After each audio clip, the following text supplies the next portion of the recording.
E aí, oitavo ano, beleza?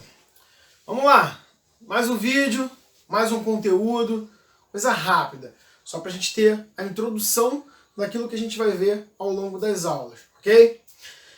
Como você bem deve se recordar, a gente está falando de aspectos do continente americano, de um modo geral, ok? Já falamos sobre América Anglo-Saxônica, América Latina, e estamos falando sobre as regionalizações que existem no território americano. Nós na verdade vamos falar agora sobre a América Latina. E o que corresponde à América Latina? Na verdade são 3 países, 3 nações. Nós vimos no módulo anterior a América Andina, que é formada por conta da Cordilheira dos Andes, 6 nações. A América Latina ela é formada por 3 nações, Argentina, Paraguai e Uruguai. Ok? Desses 3 países, os 3 fazem fronteira com o Brasil. Beleza? Na verdade, todos os países da América do Sul, exceto Chile e Equador, que fazem fronteira com o Brasil. Então apenas esses 2, Chile e Equador, que não fazem. Então todos os outros da América do Sul fazem fronteira com o território brasileiro. Mas, conforme nós vimos no módulo anterior, a América Andina, ela tem esse nome, ela tem esse processo de regionalização por conta da Cordilheira dos Andes. No caso da América Latina, é porque ela é formada por países que têm a sua bacia hidrográfica voltada para a bacia Latina. E aí, por esse motivo, nós temos a bacia Latina. A bacia Latina, ela é formada, na verdade, pelo Rio da Prata, que é a junção dos rios Paraná e Uruguai. É um rio que tem uma importância econômica muito grande, tanto no Brasil como principalmente no Paraguai. É essa bacia que abastece a usina de Itaipu. É a usina binacional, a única usina binacional que foi construída em 1973, um acordo entre o Paraguai e o Brasil, em que os dois iriam utilizar essa bacia como forma de produção de energia elétrica para ambos os países. Sendo que o certo seria dividir de maneira igual a energia elétrica para o Paraguai e para o Brasil. Entretanto, o Paraguai não utiliza tanta energia elétrica, até por conta do tamanho, assim como o Brasil. Então, o que excede a energia elétrica que vai ficar excedida, que sobra, que o Paraguai não utiliza, ele vende para o Brasil e aí nós utilizamos toda a energia elétrica. Na verdade, 85% da produção da bacia, da usina de Itaipu é utilizada pelo Brasil, ok? E aí, falando sobre aspectos físicos, nós vamos entender que a América Latina ela é formada por planaltos e planícies, onde a sua maior altitude é no Pico do Aconcagua. O Pico do Aconcagua é na Argentina e ele tem aproximadamente 7.000 metros de altitude, chegando aí 6.959 metros para ser mais preciso. Ele está na Cordilheira dos Andes.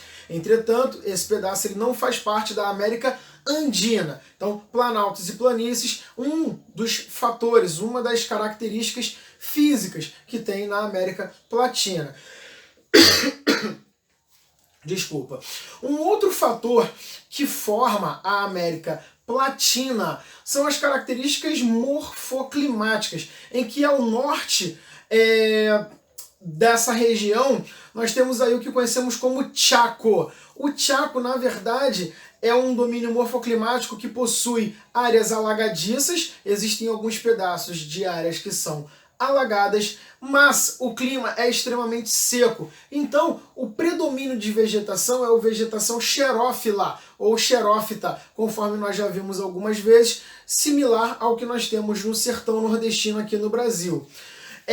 Algumas dessas áreas mais úmidas formam algumas florestas tropicais. E aí nós temos aí Argentina, Paraguai, Bolívia e Brasil. Nessas áreas específicas, o Chaco, onde tem áreas alagadiças e pedaços que são mais úmidos, quando chega no Brasil passando por todas essas nações, nós temos o que conhecemos como o complexo do Pantanal. O nosso Pantanal, na verdade, a nossa região centro-oeste, ele tem características que formam do Chaco. Lembram-se do que nós já falamos sobre as massas de ar? Uma das massas de ar que nós temos no Brasil, que é a massa tropical continental, ela tem características de ser quente e úmida, um pouco úmida no verão e um pouco mais fria, um pouco mais seca no inverno. Ela se forma no Chaco, na região ali onde é formada o Chaco, ao norte da América Latina. E aí esse vento ele acaba soprando para essa região do centro-oeste do Brasil e nós temos essas condições e essas características específicas. Mais ao centro e ao sul, pegando lá um pedacinho da Argentina e do Uruguai, o clima é temperado. E aí esse clima temperado nós temos o domínio morfoclimático chamado de pampas ou de campos, que é um domínio morfoclimático típico de um local mais frio, onde o predomínio é de gramíneas. Lembre-se das gramíneas, a formação herbácea, aquela formação bem rasteira, formando o domínio de pampas. No caso de pampas no Brasil, nós temos o Rio Grande do Sul. No caso de pampas no restante da América Latina, caso Argentina e Uruguai, nós temos também esse domínio de pampas, ok?